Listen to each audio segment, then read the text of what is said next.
நான் வந்து இப்போ எங்கள் வீட்டில் ஸ்வீட் பொங்கல் ஒன்று பண்ணேன். அதை செய்முறை சொல்கிறேன். அதாவது அரை கப்பு பச்சரிசி வச்சுக்கோங்க.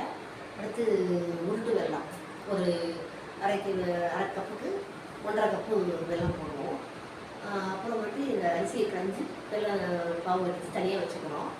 அப்புறம் அரிசியை குக்கரில் வச்சு வேக வச்சு அடுத்து நம்ம என்ன பண்ணுறோம், வேக வச்சு தனியாக வச்சுக்கிட்டு வெள்ளப்பாவை காய்ச்சி அது வெந்ததை நல்ல மசிச்சு விட்டு போட்டு முந்திரி ஏலக்காய் போட்டு நெய் போட்டு வறுத்து போட்டால் அப்படி தாங்க இருக்கும். நல்ல சாப்பாடு போட்டு சாப்பிட்டா சூப்பருங்க.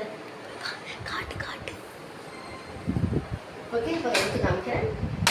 சத்து போகுது இது பாருங்கள் எப்படி இருக்கு பாருங்கள். செஞ்சு பாருங்கள். நல்லா இருந்தால் கமெண்ட் பண்ணுங்கள், ஷேர் பண்ணுங்கள், பெல் பட்டன் அமுக்குங்க, சப்ஸ்கிரைப் பண்ணுங்க, சர்ப்ரைஸ் பண்ணுங்க.